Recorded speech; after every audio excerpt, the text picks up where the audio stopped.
Gente, olha, eu vou começar de uma forma completamente diferente. Estes dois senhores que estão ao meu lado têm vida comum, tiveram e têm vida comum. E antes de assumirem a gestão das suas instituições, tiveram, e têm, é claro, mas tiveram uma profissão na qual foram deslocados para a gestão cultural.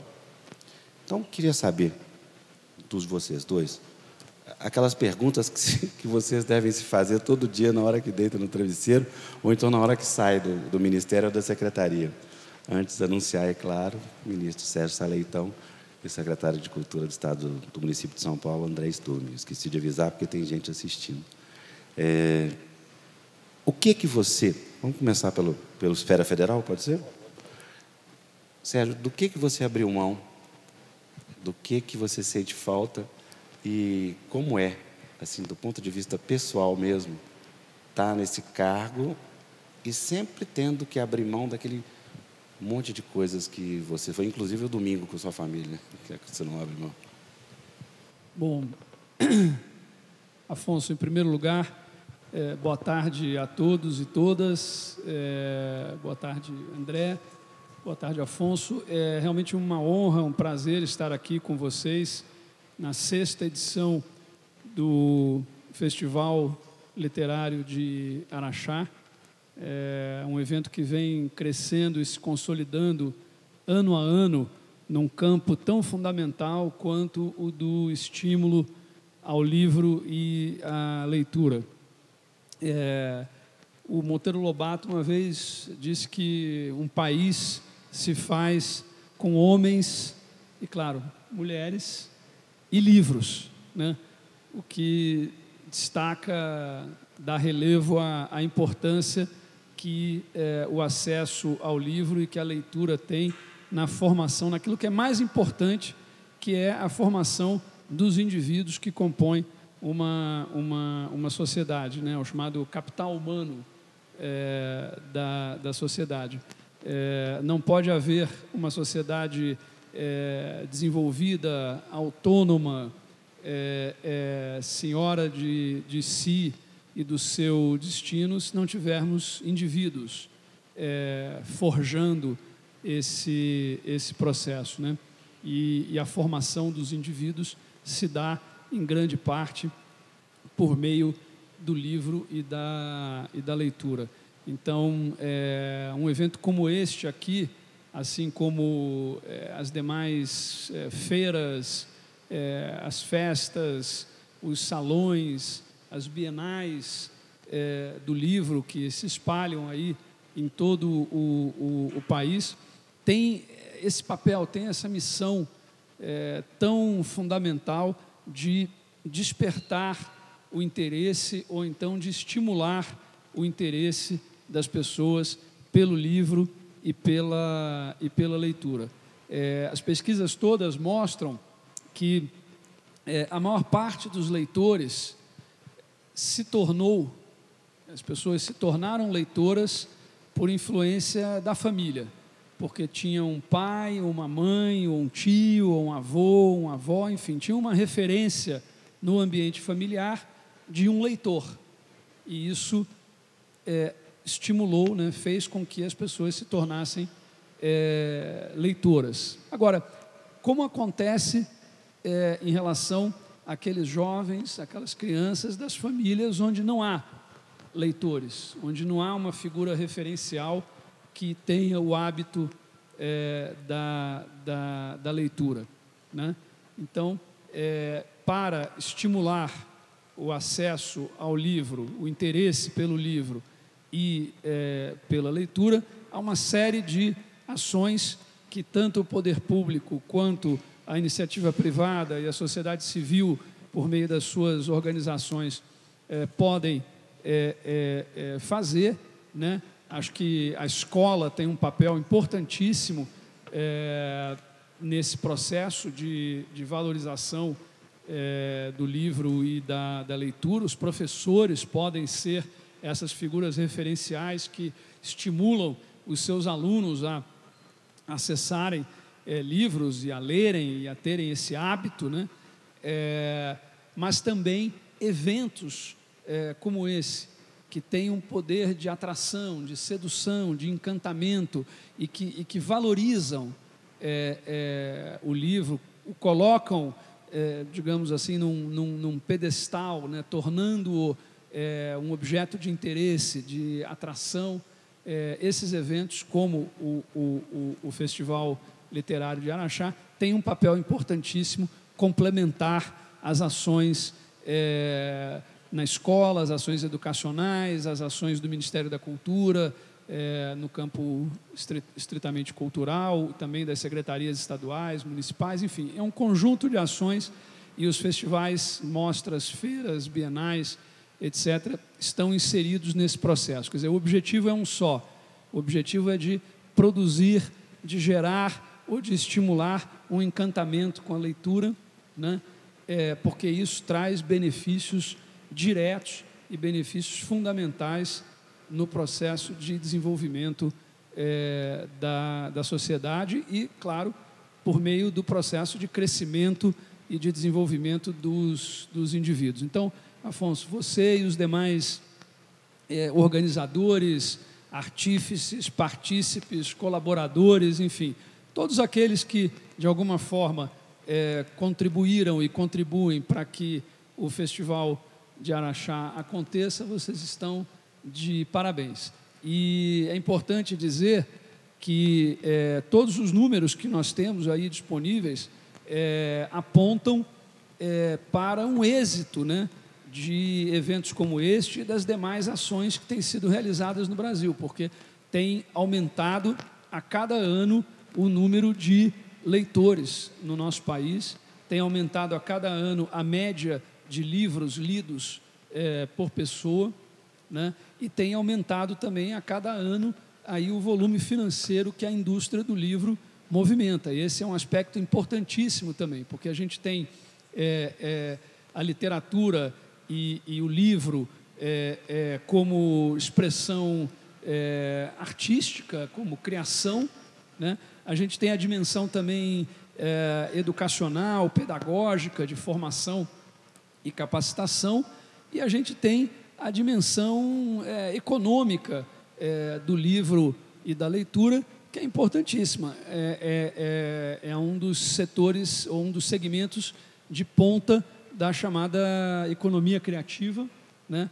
O mercado editorial, com um impacto muito grande na geração de renda, na geração de emprego, na geração de inclusão social e, portanto, de desenvolvimento. E nós temos aqui no Brasil uma indústria editorial forte, pujante, estruturada, com empresas pequenas, médias e grandes, com, enfim, um ambiente de negócios muito propício ao desenvolvimento deste segmento, que vem crescendo e dando a sua contribuição para o desenvolvimento do país. Então, eu penso que nós podemos ser otimistas. É claro que quando a gente vem aqui num evento como esse e vê aquela fila de gente para pagar os livros que comprou ali na livraria e vê as pessoas participando dos debates e das oficinas e tal, claro, aí o nosso otimismo, então, vai nas alturas, né? Porque a gente vê o impacto real que o evento tem sobre as pessoas. Mas podemos ser otimistas também com base nas estatísticas do setor de livro, leitura e do mercado editorial no nosso país. Estamos aí, eu diria, acertando. Há cada vez mais leitores no Brasil e isso é muito positivo. Agora, me referindo especificamente aí à pergunta que você fez, e já pedindo perdão a todos aí pela prolixidade inicial, mas, enfim, era uma saudação importante de ser feita e um reconhecimento igualmente importante. Trabalhar no poder público, de um lado, representa, sim, uma entrega muito grande, portanto, tem um certo componente de missão, de sacerdócio, implica sacrifícios, né? Mas, por outro lado, tem um aspecto, e acho que essa é a grande motivação, que é o potencial de realização. Eu acho que, assim, nada se compara ao efeito que tem de você constatar na prática, na realidade, que o seu trabalho, o seu empenho, a sua dedicação produzem frutos e frutos positivos para a sociedade e para as pessoas. Quer dizer, você constatar ali na prática que alguma coisa que você ajudou a fazer, na qual você esteve inserido, ou para a qual você deu alguma contribuição a partir do poder público, que aquilo está mudando a vida das pessoas para melhor, está produzindo um resultado enfim, específico, né? E acho que o trabalho no poder público dá ao gestor, a pessoa que decide seguir essa carreira e dedicar o seu tempo e a sua energia a isso, essa satisfação, ou pelo menos o potencial de realização está dado. Uma das coisas que eu fiz na minha carreira na administração pública, eu estou no meu 13º ano de trabalho na administração pública, né? Eu comecei em 2003, no próprio Ministério da Cultura, quando então o ministro Gilberto Gil me convidou para ser chefe de gabinete dele, o que foi claramente um ato insano por parte do Gil, porque eu não tinha nenhuma experiência na administração pública, e essa função de chefe de gabinete, ela é estratégica dentro de um ministério, né? Mas, enfim, eu, por sorte, havia feito, por puro diletantismo, na década de 90, uma pós-graduação em políticas públicas na USP, num curso que era, na época, coordenado pelo professor Fábio Conder Comparato, e essa pós-graduação, enfim, se mostrou muito útil, porque, enfim, pelo menos do ponto de vista acadêmico, eu já, enfim, tinha um bom arsenal ali de conhecimento, e isso me foi extremamente útil no desempenho dessa função. Mas ali eu realmente me encantei com essa dimensão do potencial de realização, né?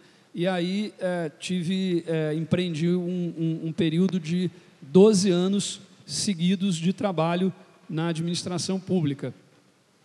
Foram quase 4 anos no Ministério da Cultura, acompanhando o então ministro Gilberto Gil, depois no BNDES, depois na Ancine, depois na Prefeitura do Rio de Janeiro, na Rio Filme e na Secretaria Municipal de Cultura, e depois eu decidi dar por encerrado esse ciclo quando eu completei 12 anos, e aí voltei para a iniciativa privada, e agora este ano, recentemente, eu fui convidado de novo e, enfim, decidi retomar essa carreira de novo com essa motivação, justamente do potencial de realização e por ter a sensação de que eu realmente posso contribuir, quer dizer, e agora, diferentemente do que aconteceu lá no início, eu já tenho uma experiência grande acumulada aí ao longo desses,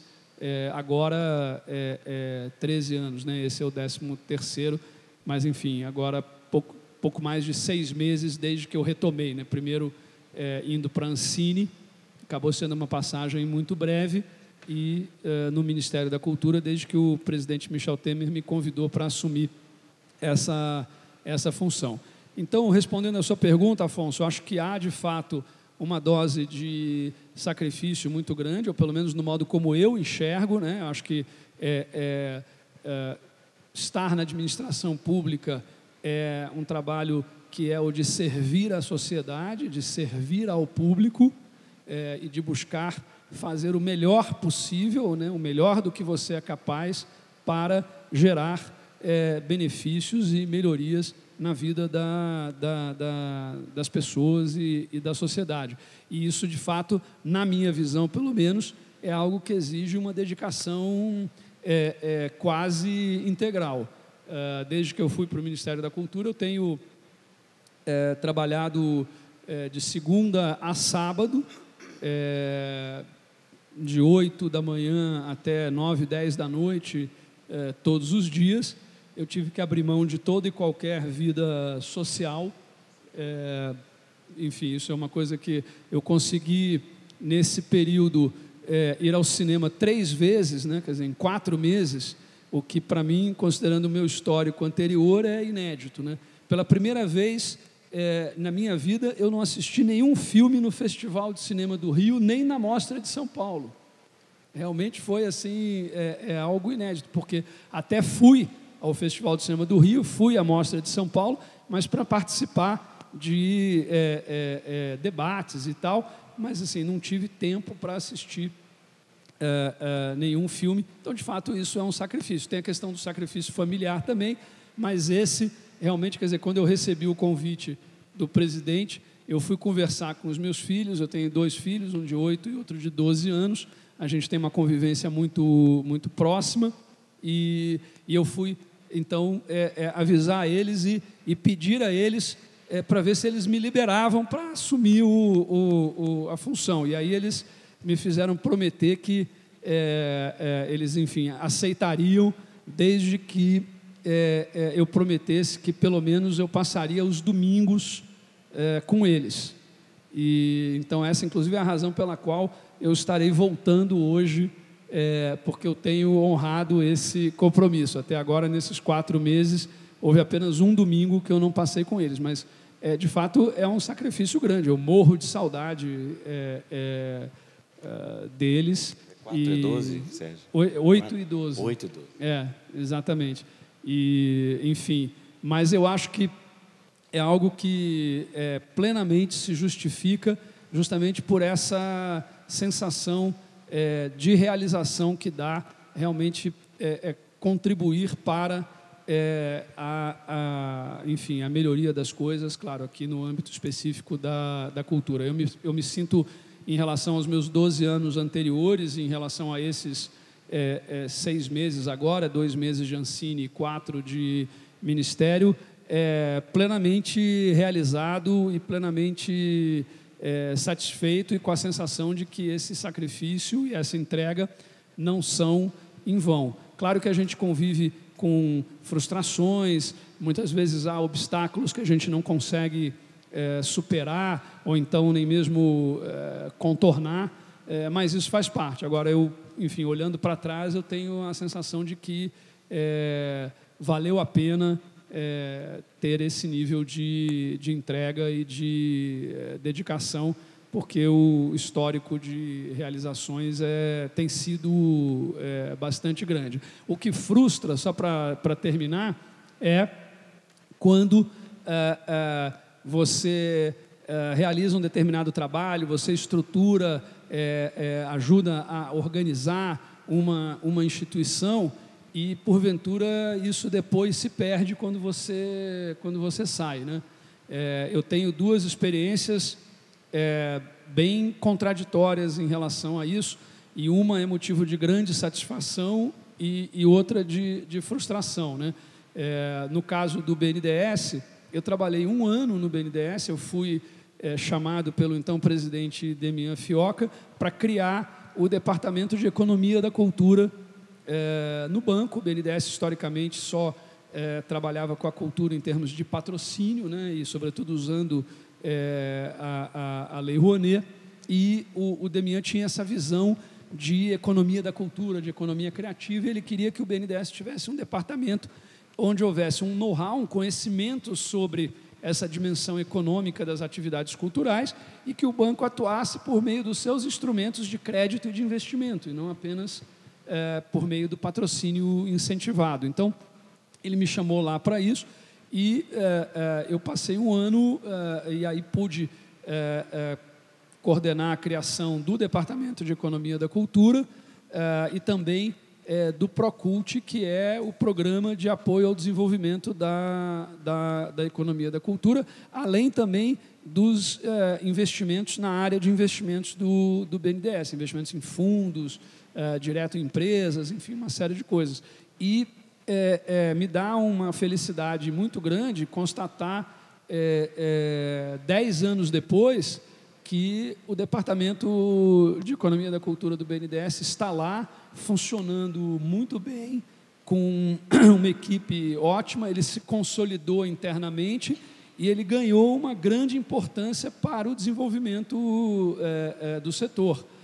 O próprio Procult, que é a linha de financiamento, a linha de crédito, começou ali no meu primeiro ano com 150 milhões de reais e hoje tem 1,5 bilhão de reais de recursos disponíveis para serem, enfim, fornecidos às empresas como financiamento, como crédito, e um histórico de mais de 100 operações realizadas, enfim. Então, assim, olhando para trás, eu vejo que... E foi um período curto, né? 1 ano, que foi o tempo necessário justamente para criar o departamento, treinar a equipe, ajudar a gerar esse know-how, essa massa crítica, e a coisa funcionar. Por outro lado, eu fui durante 6 anos na Prefeitura do Rio, diretor-presidente da Rio Filme.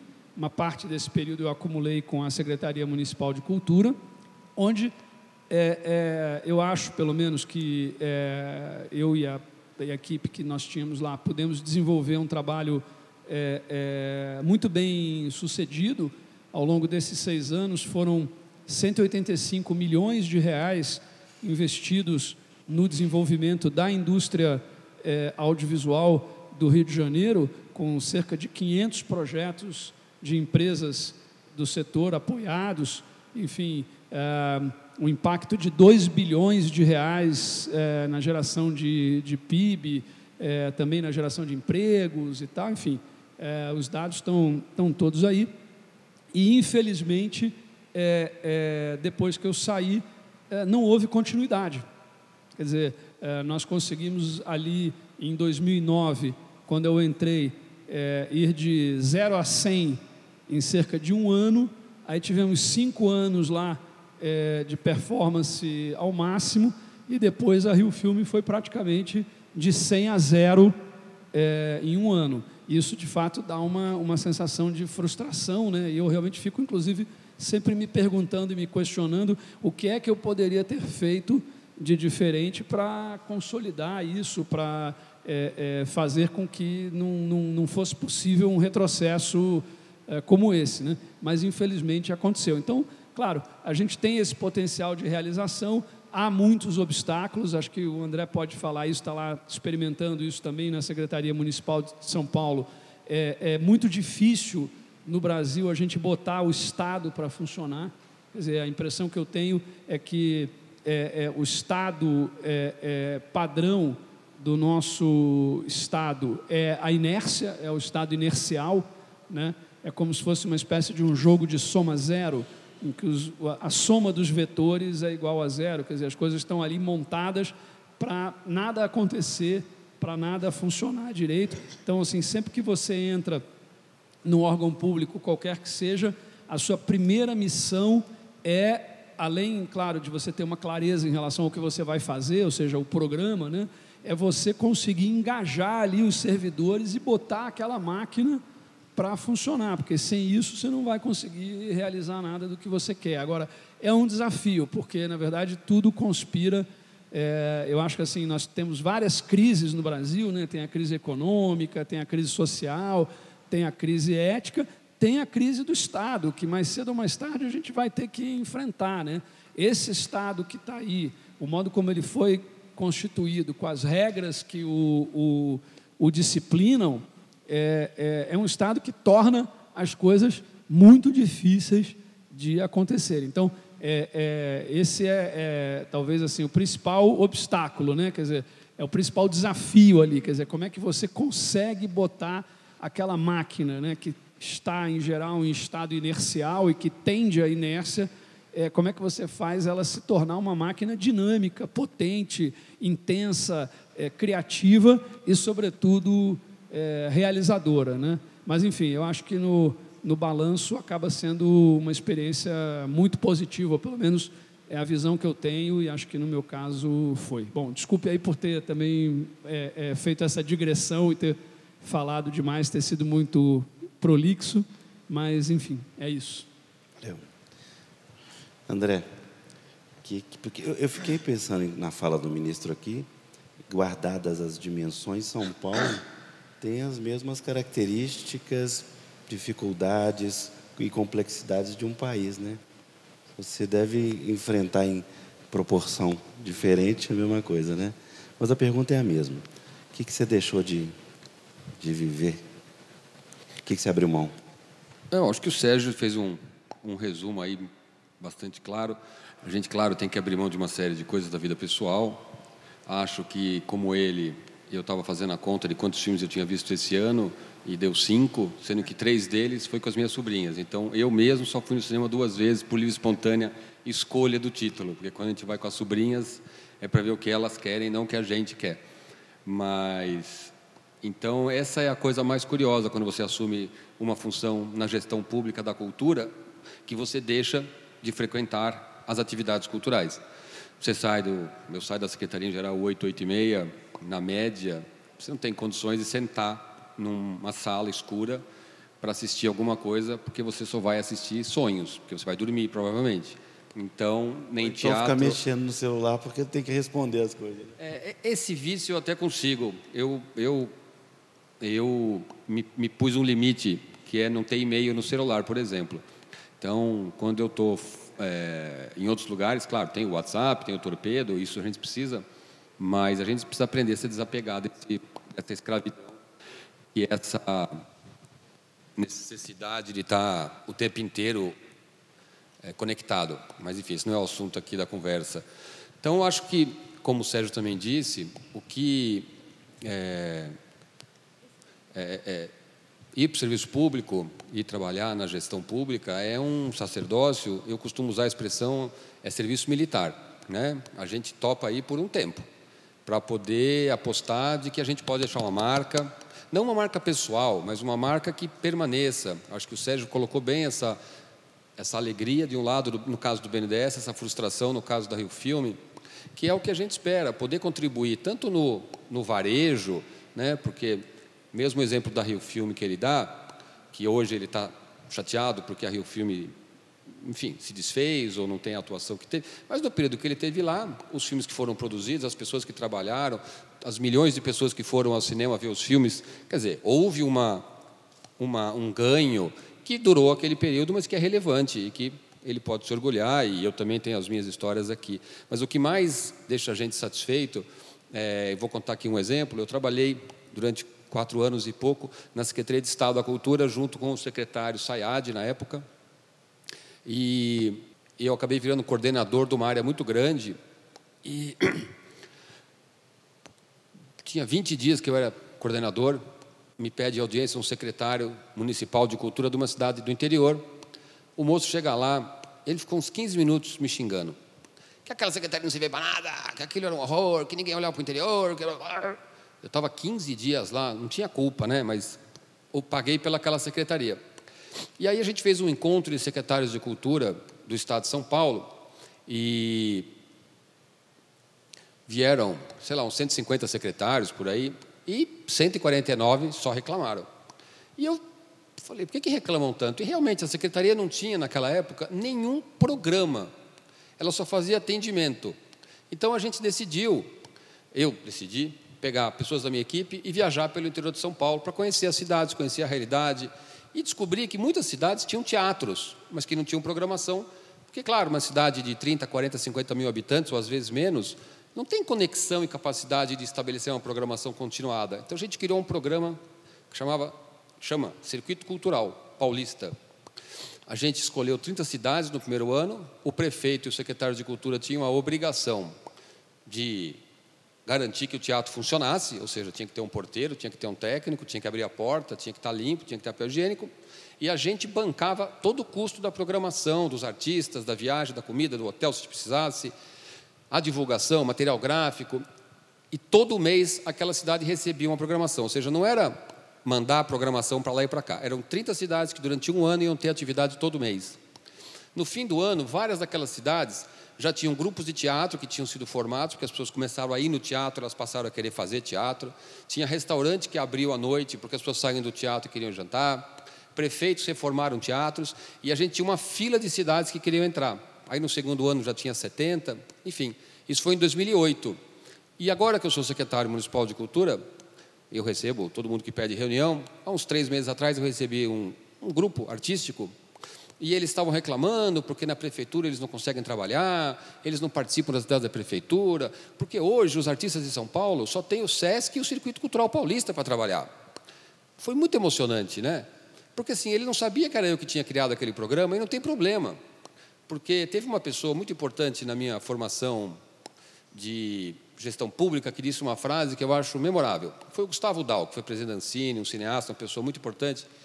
E ele falou uma frase uma vez, porque ele foi a pessoa que teve a ideia de criar a Ancine, ficou 2 anos defendendo esse projeto. No início as pessoas falavam que ele era louco, deu certo, está aqui. A Ancine, com essa importância, mudou a história do cinema brasileiro. E aí nós estávamos indo para um evento e tinha saído um artigo num jornal de uma pessoa importante que não mencionava o Gustavo como a pessoa que tinha tido a ideia. E eu falei, pô, Gustavo, você não fica chateado com esse não crédito? E ele então falou essa frase memorável. Ele falou, André, o formulador de políticas públicas fica feliz não com o crédito, mas quando a sua ideia se torna senso comum. Isso aqui é o bacana, né?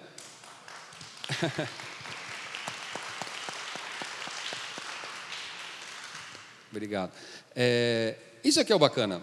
Ficou tão forte que não depende mais de padrinho. Já trocaram 4 secretários no estado de São Paulo e esse programa ele é intocável, né? Ele passou a ser parte da vida dos artistas do estado de São Paulo, das cidades onde ele acontece, os teatros que reformaram. Então é isso que deixa a gente feliz, né?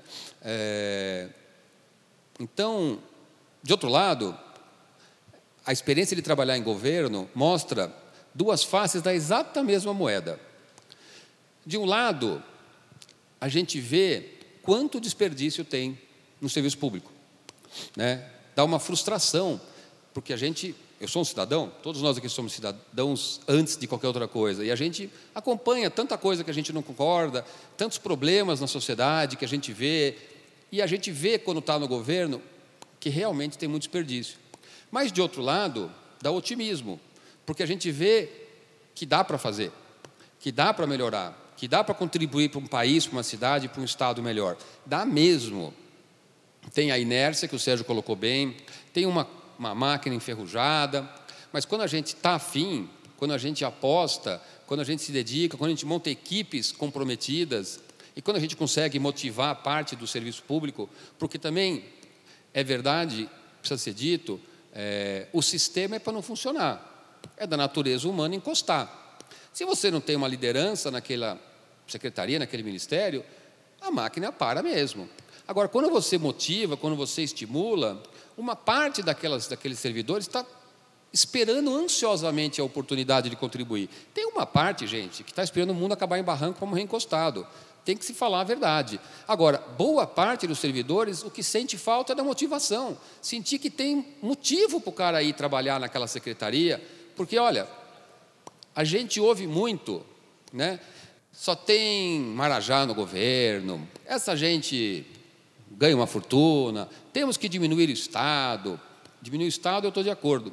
Sabe qual é o maior salário na Secretaria Municipal de Cultura de São Paulo, cidade mais rica da América Latina? O maior salário é R$5.000. Tem uma pessoa que ganha R$5.000 sem nenhum benefício trabalhista bruto. Quem de vocês aqui faria abandonar a sua vida para ir trabalhar na Secretaria Municipal de Cultura para ganhar R$5.000 bruto, sem fundo de garantia, sem aviso prévio? Se for mulher e ficar grávida, pode ser demitida grávida, e você vai ficar assinando um monte de processo, que se o Tribunal de Contas cismar que tem problema, você toma um processo e a sua casa pode ir embora. Então, a Régia, as meninas ali, tudo balançando a cabeça, só vê a prefeita. Então, assim, quando as pessoas falam que trabalhar no Poder Executivo é uma mamata, se você tiver num governo que as pessoas não precisam trabalhar. Porque se for para trabalhar, é só mesmo por sacerdócio e por vontade. E não estou aqui querendo dizer que eu e o Sérgio somos heróis da pátria.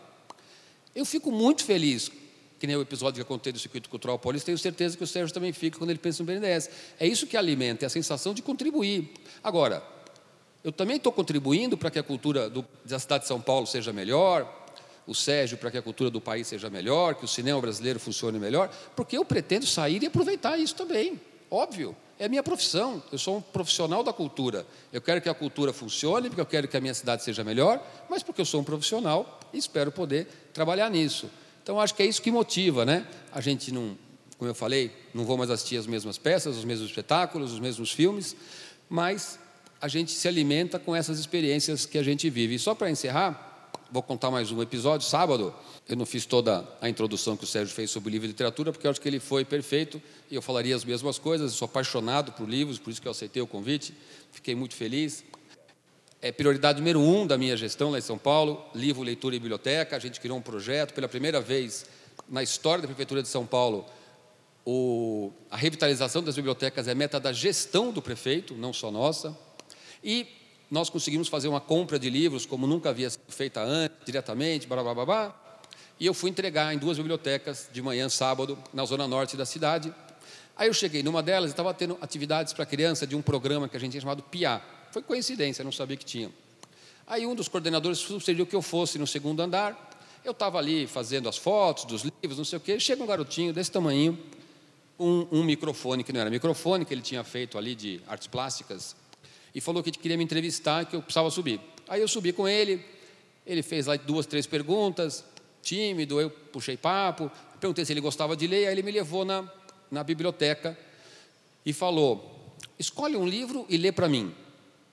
Aí eu peguei ali um livro, comecei a ler para ele, sentados. Aí chegou uma outra menina, coleguinha dele, e me deu um desenho que ela tinha acabado de fazer de guache, estava até molhado ainda. E aí eu falei: vamos tirar uma foto.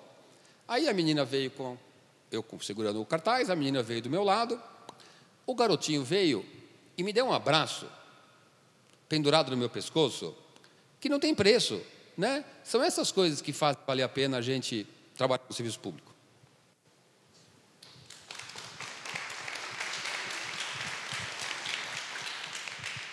Eu acho que o serviço público, no geral, hoje tem 2 vilões, né? É a burocracia e a 866. Nós vamos ficar aqui até amanhã cedo falando isso. Mas, Sérgio, eu acho que está todo mundo esperando uma palavra sobre a IN. Vamos falar disso um pouco? Vamos. Bom, quando eu assumi o Ministério, obviamente que assim, o primeiro passo foi fazer um diagnóstico, né, da situação, tanto do ponto de vista do funcionamento da instituição, quanto do seu impacto sobre o setor e a sociedade. E realmente eu e a minha equipe, nós nos dedicamos a isso. E com base nisso, nós começamos a montar um programa. No nosso caso, quer dizer, como eu assumi em julho desse ano, eu assumi com um horizonte de 17 meses. É uma situação bem distinta de quando você está no início de um governo, que aí você tem uma perspectiva de 4 anos e você consegue fazer um planejamento com um escalonamento melhor das atividades, né? Então, desde o meu primeiro pronunciamento, eu tenho brincado com a imagem de que nós precisamos fazer 4 anos em 17 meses e agora já são 13 meses, né, que faltam, porque 4 já se passaram. Então, estamos empenhadíssimos lá nessa mágica de fazer com que cada minuto tenha mais do que 60 segundos, pelo menos no que diz respeito ao resultado, né, à entrega. Mas, enfim, então, fizemos esse diagnóstico e, claramente, um dos pontos que vieram à tona, que saltaram aos olhos, foi a questão da Lei Federal de Incentivo à Cultura, chamada Lei Rouanet. Qual é o quadro, né? Quer dizer, vamos lá, de um lado, a Lei Rouanet tem sido muito atacada por setores da política e da sociedade. Ela foi identificada, ao meu ver, erroneamente, como sendo uma das vilãs da nossa sociedade, como sendo uma fonte de corrupção, de desvio de dinheiro, de mau uso de dinheiro público, etc., de aproveitamento, de criação de uma casta de privilegiados e por aí vai. A gente está vendo esse tipo de crítica e de argumento aí à torto e à direito, sobretudo em redes sociais, mas não só. Enfim, então, a Lei Rouanet, ela vem sendo muito atacada. Em grande parte, o próprio Ministério foi responsável por isso, porque nós tivemos alguns ministros no Ministério que, infelizmente, eram contrários à Lei Rouanet e não deram atenção devida gestão da lei, e se pronunciaram várias vezes em público contrariamente à lei, criticando e atacando a lei. Na verdade, aqui entre nós, quem pôs a Lei Rouanet na berlinda, e aí ela passou a ser atacada de vários lados, mas foi o próprio Ministério, a meu ver, de maneira inteiramente equivocada, suicida, eu diria. Por que suicida? Porque, na verdade, com a progressiva redução da capacidade de investimento do Estado no Brasil, por conta do crescimento do déficit público e do endividamento e por aí vai, o fato é que esses mecanismos de renúncia fiscal, eles acabaram se tornando, não apenas na cultura, mas em várias áreas, o principal instrumento de política pública, porque justamente há essa facilidade. Quer dizer, como é um recurso que não entra no Tesouro, não entra na contabilidade do déficit público, do cálculo de superávit, quando há superávit, etc. Então, a renúncia fiscal, o incentivo fiscal, ele acabou se tornando um dos principais instrumentos de política pública no Brasil. Então, quer dizer, progressivamente, o que foi acontecendo no âmbito da cultura? O Ministério da Cultura foi perdendo a sua capacidade de realizar políticas públicas por meio do seu orçamento direto, né, porque os recursos foram minguando, ao mesmo tempo que os recursos de investimento foram minguando, ao mesmo tempo que o custeio foi aumentando. Essa é a história do Estado no Brasil nas últimas décadas, né? Então, o Ministério foi... Por outro lado, esse instrumento, como ele está preservado, né, então nós tivemos aí uma estabilidade no volume de recursos disponíveis por meio da renúncia fiscal para a Lei Federal de Incentivo à Cultura. Então, a Lei Rouanet ela foi se transformando aos poucos, cada vez mais, no principal instrumento de política pública no âmbito da cultura.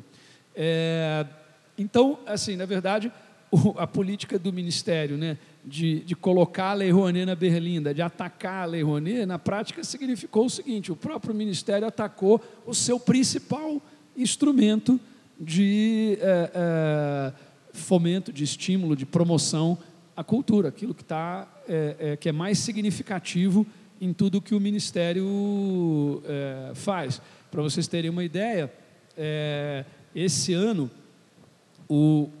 nós temos na Lei Rouanet um teto de renúncia da ordem de 1.150 bilhões de reais.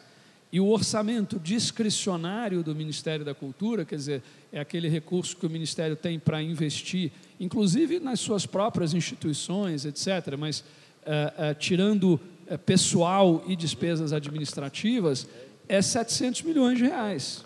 Então, a gente tem menos recursos no chamado orçamento discricionário do Ministério do que na lei de incentivo, quando assim todo mundo sabe, qualquer pessoa que tenha estudado política pública de cultura sabe que a situação ideal é que você tenha 2/3 de recursos no fomento direto e 1/3 no indireto, né?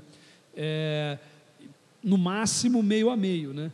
Mas a gente está hoje na situação oposta, né? A gente tem 2/3 no indireto e 1 no direto, sendo que a tendência é que esse recurso do direto diminua progressivamente nos próximos anos. Isso aí, meus amigos e amigas, não é uma questão de governo A ou governo B, não, porque o déficit público independe de qual é o partido ou qual é a ideologia do governante, né? É um dado de realidade, né? Objetivo, enfim. Então, foi de fato uma atitude suicida do Ministério, mas o Ministério contribuiu para colocar a Lei Rouanet na berlinda, e a Lei Rouanet virou, na verdade eu tenho brincado, né, usado essa expressão, que a gente tem que trocar o nome da Lei Federal de Incentivo à Cultura, até porque o pobre do Sérgio Paulo Rouanet, embaixador, ex-ministro, que é uma grande figura e que foi o artífice dessa lei, que é uma lei que gerou tantos benefícios à cultura no Brasil nos últimos 26 anos,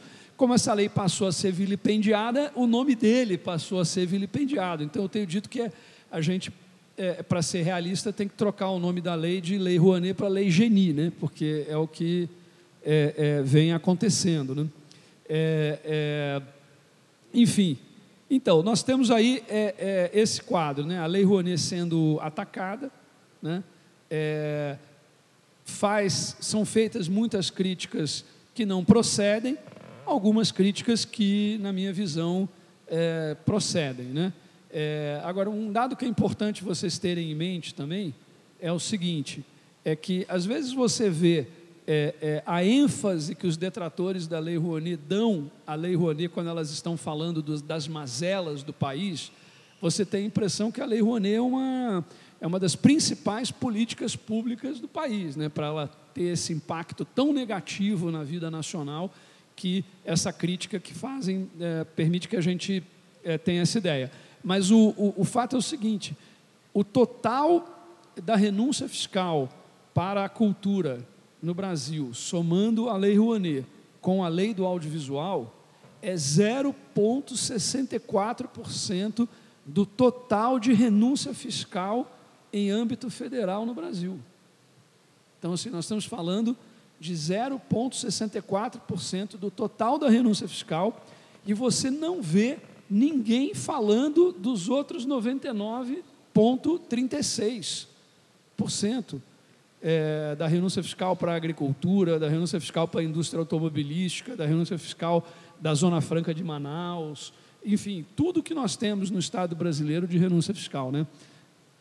Enfim, claro, obviamente isso tem a ver com o grau de visibilidade que a cultura tem e tal, etc. Mas o fato é que a renúncia fiscal para a cultura no Brasil ela é ínfima dentro do total de renúncia fiscal, e, por outro lado, se nós vamos levantar o impacto econômico das atividades culturais, o quanto as atividades culturais geram de receita para o próprio Estado, além da geração de renda e emprego na iniciativa privada, nós podemos ver que, numericamente, a cultura dá ao governo muito mais do que o governo dá à cultura.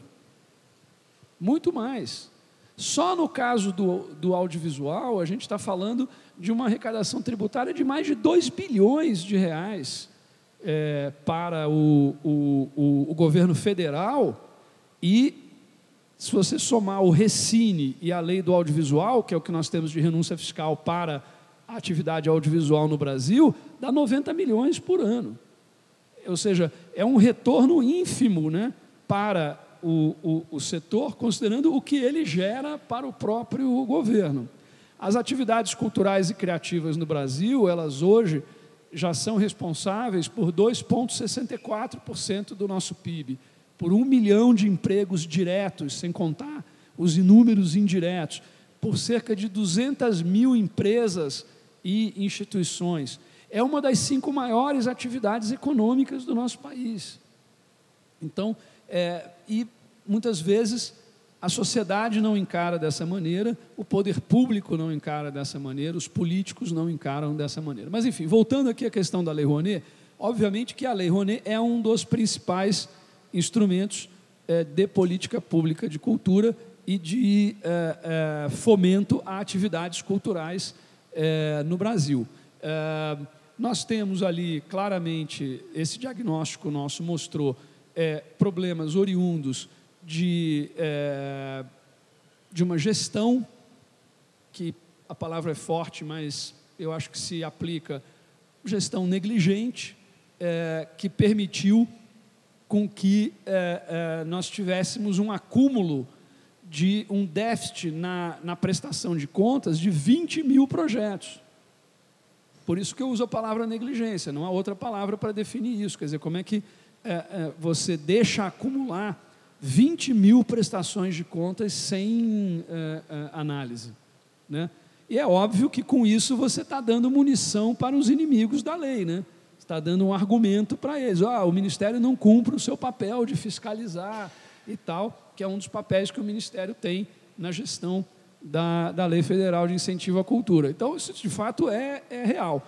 Outro problema real é o excesso de burocracia, né? E a burocracia no nosso país, um dos principais fatores geradores de desigualdade, porque a burocracia cria uma barreira de acesso imensa. Na verdade, as grandes empresas, eventualmente as médias, elas podem se dar ao luxo de ter 1, 2, 3 funcionários para cuidar dos seus projetos na Lei Rouanet, para enfrentar essa selva da burocracia da Lei Rouanet. Elas podem contratar escritórios de advocacia para orientá-las e tudo mais. Mas os pequenos produtores, os artistas, os microempreendedores individuais e por aí vai, não tem. E aí eles se perdem naquela teia burocrática, né? E a lei, a gestão da lei, um pouco até como uma espécie de um mecanismo de autodefesa dos próprios servidores, né? A lei foi se tornando cada vez mais burocrática, um processo kafkiano, né? Uma progressão geométrica de burocratização, e isso também se tornou um dos principais problemas. O terceiro problema geral, só para ficar nos problemas e depois eu entro aqui na questão das soluções, é que nós não temos nenhum estudo, nenhuma avaliação do impacto da Lei Rouanet ao longo dos seus 26 anos. A gente tem os números gerenciais, mas isso é uma pequena parte, quer dizer, eu sei quantos bilhões de reais foram investidos, quantos projetos foram apoiados e por aí vai. Mas, assim, o que isso gerou para a sociedade?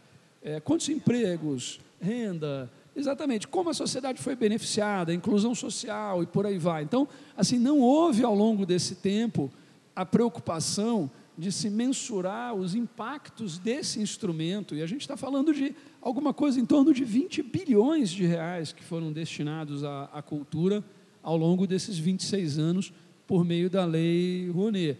Então, isso inclusive enfraquece o nosso movimento em defesa da Lei Rouanet, né? Eu tenho, desde que assumi, empunhado essa bandeira, apesar do contexto adverso, quer dizer, seria muito mais cômodo para mim chegar lá criticando a Lei Rouanet, né? Porque eu estaria indo ao encontro do senso comum.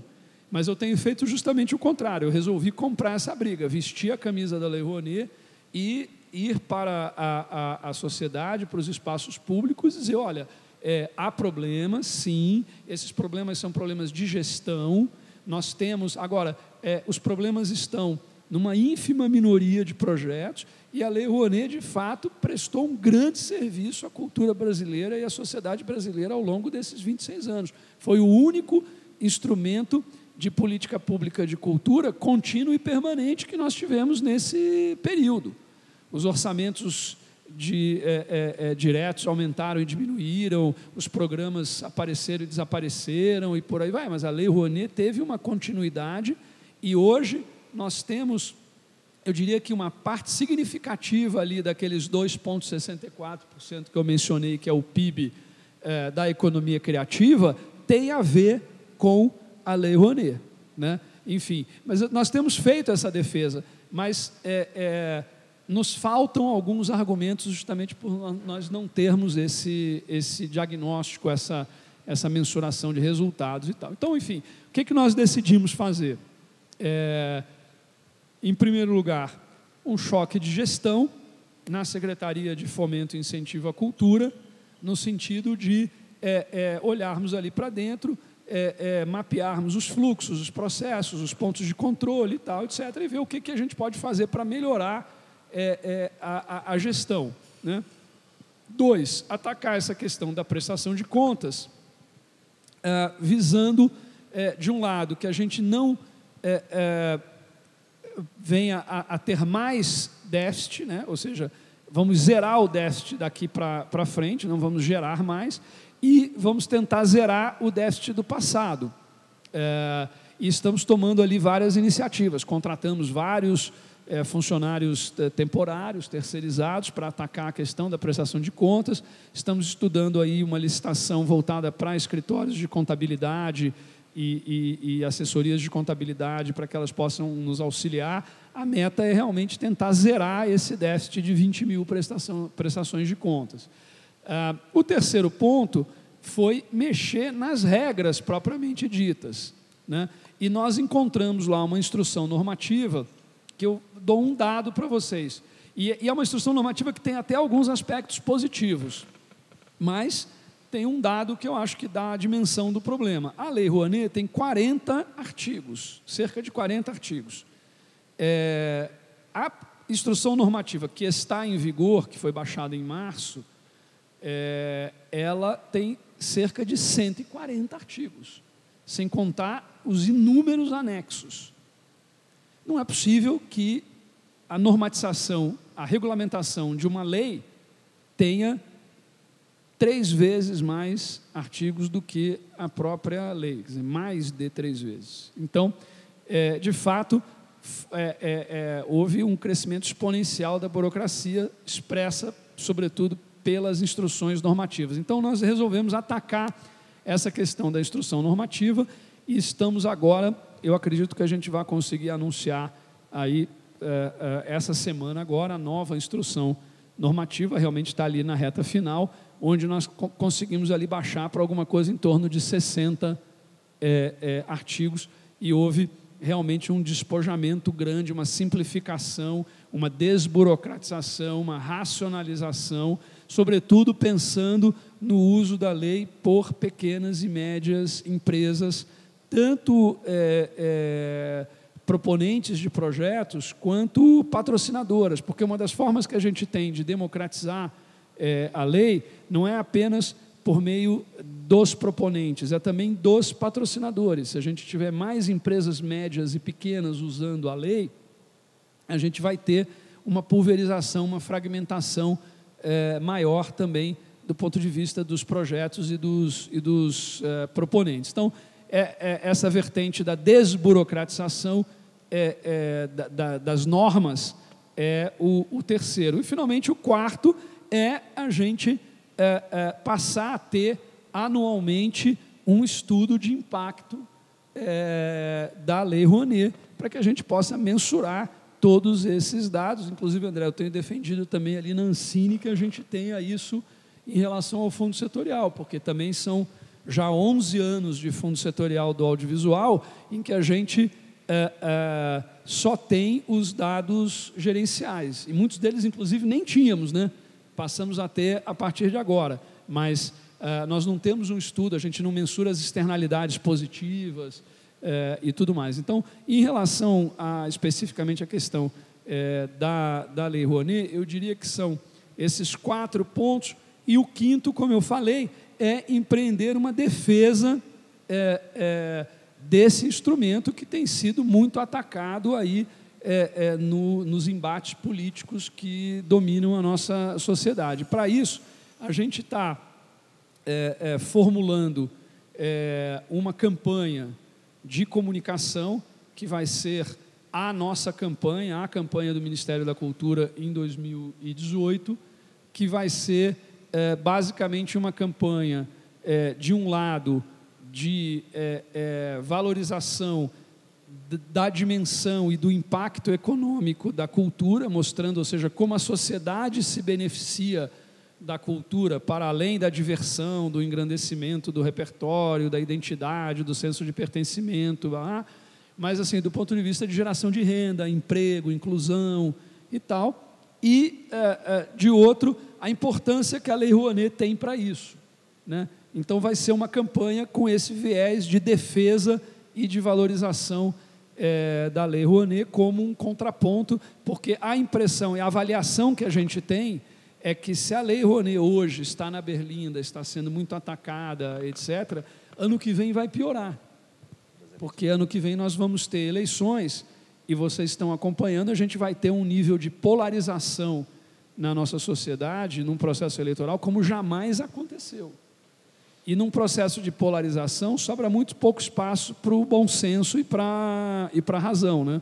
Porque a gente sabe que a realidade dificilmente ela é preto ou branco, né? Então, azul ou vermelho. Então, há vários tons intermediários entre as coisas. Então, a Lei Rouanet provavelmente vai estar na agenda da discussão política e vai ser uma coisa bastante agressiva. Então, a gente vai empreender essa campanha no sentido de compartilhar com a sociedade todos os ganhos que o Brasil e que a própria sociedade tiveram ao longo desses 26 anos com esse instrumento tão importante que é a Lei Rouanet e que tenderá a ser cada vez mais importante por aquela razão inicial que eu expus, que é essa questão do déficit público e da diminuição da capacidade de investimento direto do Estado. Então, enfim, em linhas gerais, Afonso, essa é a questão da Lei Rouanet. Olha, eu tenho assim absoluta clareza de que todos nós que somos criadores, produtores, difusores, entusiastas, militantes da cultura, que assim nós temos todas as razões objetivas para nos orgulharmos da Lei Federal de Incentivo à Cultura que nós temos no Brasil. É um dos instrumentos mais avançados do mundo de política cultural.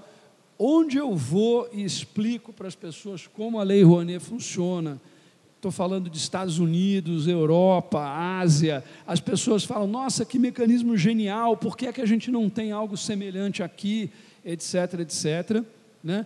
Os problemas que existem são uma ínfima parte, uma ínfima parcela, se considerarmos o conjunto das realizações, dos efeitos e dos impactos positivos, enfim. Eu acho que essa é uma causa pela qual nós podemos e devemos lutar em defesa da Lei Federal de Incentivo à Cultura e, portanto, da cultura brasileira.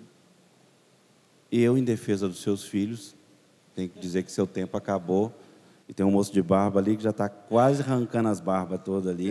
Exatamente. Entendeu? Você tem que pegar o avião. Afonso, você sabe que para o Milton essa viagem proporcionou ele uma volta às raízes dele, né? É mesmo, Milton?